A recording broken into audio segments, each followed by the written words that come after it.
यहाँ पे जो मीटिंग का आयोजन किया गया है, जिसमें तमाम हमें नजर जो आ रहे हैं युवा लोग हैं और कुछ हमारे गार्जियन से भी हैं। देखिए, आज की युवा और कहीं ना कहीं देश के प्रधानमंत्री खुद नरेंद्र मोदी कहते हैं कि भारत देश जो विश्व का सबसे युवा वाला देश है, और इसी देश में कहीं ना कहीं युवा आज भटक रहे हैं, गलत रास्ते को अपना रहे हैं, उनको रोजगार नहीं, और जिनके पास रोजगार था 2014 से, यानी 9 साल में जो कांग्रेस पार्टी है इसमें बीजेपी जो आई इसमें बर्बाद करने का काम किया। बात करेंगे 2014 से पहले की। आज यहाँ से नजदीक में ही चैनपुर बाजार है, हर कोई साग सब्जी खरीदने जाता होगा, दाल आटा खरीदने जाता होगा, चीनी खरीदने जाता होगा। पहले वही चीजें कहीं ना कहीं 120 रुपए का जो आज के समय में टमाटर है, वो कल के समय में यानी 2014 से पहले 2014 तक वही टमाटर 10 रुपए 15 रुपए हुआ करता था। जो आज हरा मिर्चा कहीं ना कहीं 200 रुपए केजी है, जो आज पेट्रोल कहीं ना कहीं 108 रुपए है, वही पेट्रोल किसी जमाने में 2014 के समय में 67 रुपए हुआ करता था। जो कहीं ना कहीं आज गैस सिलेंडर आप भरवाने जाते हैं तो 1200 रुपए लग रहे हैं, वही गैस सिलेंडर कहीं ना कहीं 2014 के समय 435 रुपए के आते थे। और उस समय नचनिया की नाच करने वाली स्मृति ईरानी जो आज कहीं ना कहीं मंत्री बन करके बैठी हुई, जो कि मोदी की खास मानी जाती है, रोड पे बैठ करके नाच किया करते थे, टमाटर का माला पहन करके, प्याज का माला पहन करके, और गैस सिलेंडर अपने सर पे रख करके। आज जब सारे युवा कांग्रेस के, देश के तमाम लोग जब वही स्मृति ईरानी को खोज रहे हैं, तो उनका पता नहीं चल रहा है कि मैडम है कहाँ। तो ये आज की स्थिति और परिस्थिति है। इसी बीच कहीं ना कहीं हमारे नेता, आम जनमानस के, देश के युवा नेता राहुल गांधी जब आवाज उठाए, संसद में आवाज उठाए, तो कहीं ना कहीं उनको डिस्क्वालीफाई करने का काम इस हिटलरशाही नरेंद्र मोदी की सरकार ने किया। और अंततः कहीं ना कहीं फिर से उनको कल आप सभी ने सुना भी होगा, देखा भी होगा कि सूरत हाई कोर्ट ने जो कहीं ना कहीं उनका सजा था, उसको कहीं ना कहीं उछली सदन ने भी उसको बरकरार रखने का काम किया। तो ये एक तरह से हिटलरशाही इस देश में चल रही है, और जो हिटलरशाही चल रही है ये ज्यादा दिन तक चलने वाली नहीं है। 2024 भी नजदीक है, 14 से 24 यानी 10 साल तक का एक समय होता है जो देश की 140 करोड़ आबादी है वो देख रही है कि किस प्रकार से बरगलाने का काम। जब ये सत्ता में आने वाले थे 2014 में, तो इन्होंने कहा था कि हर साल युवाओं को 2 करोड़ रोजगार देंगे। सवाल है कि 9 साल हो गए, 18 करोड़ युवाओं को रोजगार मिलना चाहिए, मिला कितना?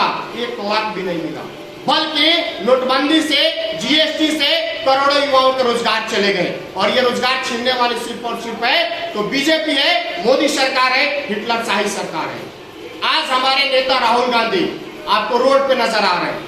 आज सुबह उनकी एक तस्वीर देखी गई, खेत में जाकर के धान के यानी खरीद का समय चल रहा है, हरियाणा के सोनीपत में रुपाई कर रहे थे, किसानों के बीच जाकर के ट्रैक्टर चला रहे थे। सोचिए, अब राहुल गांधी कहीं ना कहीं फ्री हो चुके हैं, हर युवा से मिलने जा रहे हैं, मोटरसाइकिल गैरेज में करोड़ मान चले जाते हैं अचानक, वैसे ही आज अचानक वो कहीं ना कहीं सोनीपत पहुंच जाते हैं।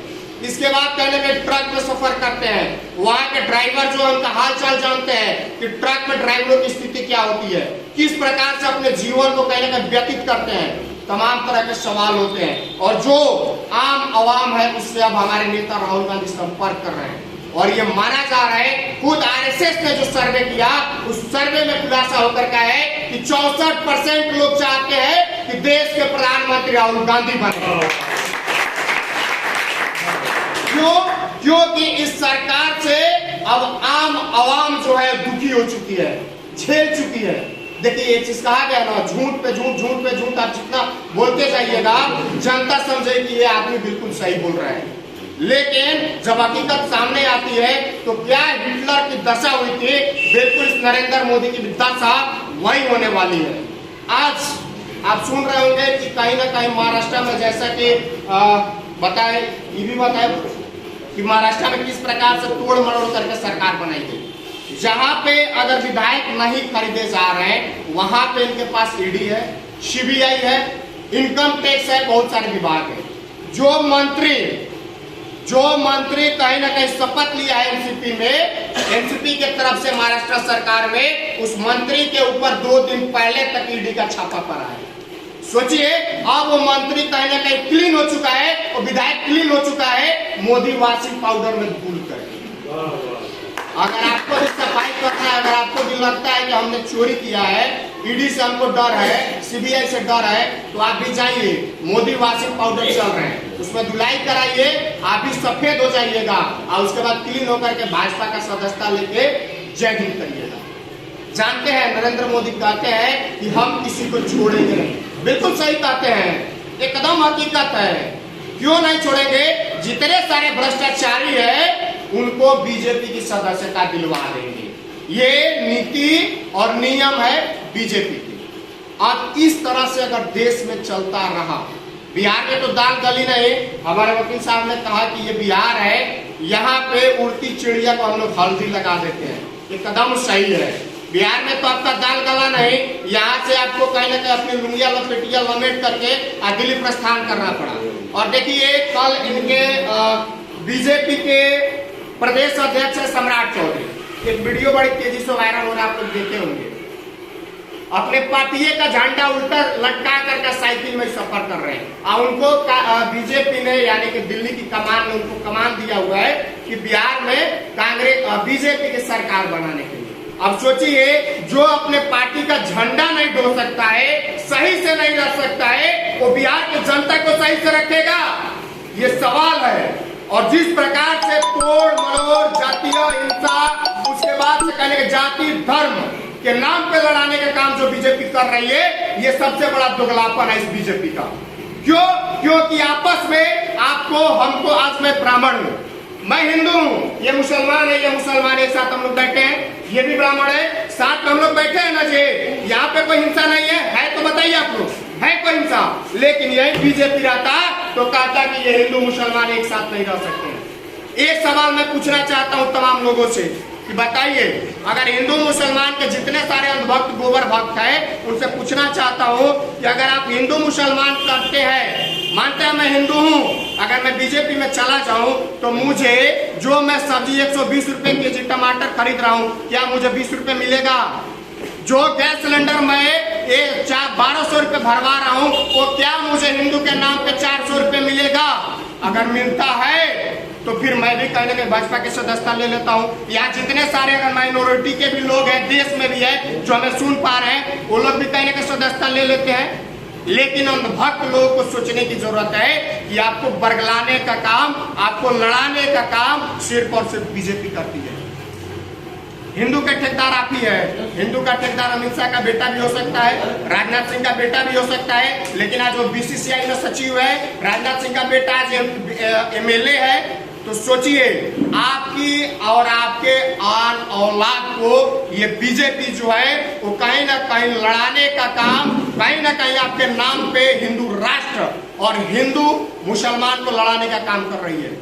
अगर हकीकत रहता तो आज राजनाथ सिंह का लड़का रोड पे उतरता हिंदू राष्ट्र के लिए, आज अमित शाह का बेटा उतरता हिंदू राष्ट्र के लिए, लेकिन नहीं उतर रहा है। आप में से बरगलाया जा रहा है, हम में से बरगलाया जा रहा है, समाज को विभाजन करने का काम किया जा रहा है। तुष्टीकरण की राजनीति आज देश में हो चुकी है, जो कि कांग्रेस के समय में ये चीज नहीं थी। ये लोग पूछते हैं कि 60 साल में कांग्रेस ने किया। अरे 60 साल में जो कांग्रेस ने किया वो आपके बाप दादा ने किया है। जिस समय आप कहीं ना कहीं बोलते हैं कि हम रेलवे स्टेशन बड़गाम में चाय बेचा करते थे, जब चाय बेचा करते तो स्टेशन किसने बनाया था? बीजेपी ने बनाया था।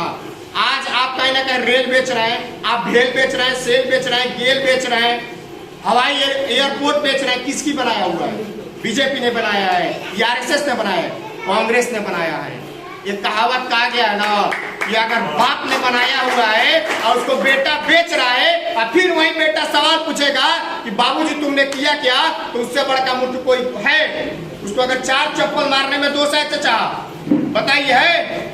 इस प्रकार की स्थिति आज के समय में इस देश में हो चुकी है। और मैं अंत में इतना ही अपील करूंगा, हमारे जितने भी युवा साथी है, जितने सारे यहाँ पे युवा है, गार्जियनशिप बहुत सारे लोग हैं, एक ही अपील है कि प्लीज इन चीजों से बचिए और देश में अमन, शांति, चैन, रोजगार देने वाली सरकार, महंगाई पर रोकथाम करने वाली सरकार को लाइए और इस बीजेपी को उखाड़ फेंकने का काम करिए, जो 60 साल अब की नहीं, अब की 100 साल बाद भी ये दिखाई पड़ेगा। जय हिंद, जय कांग्रेस।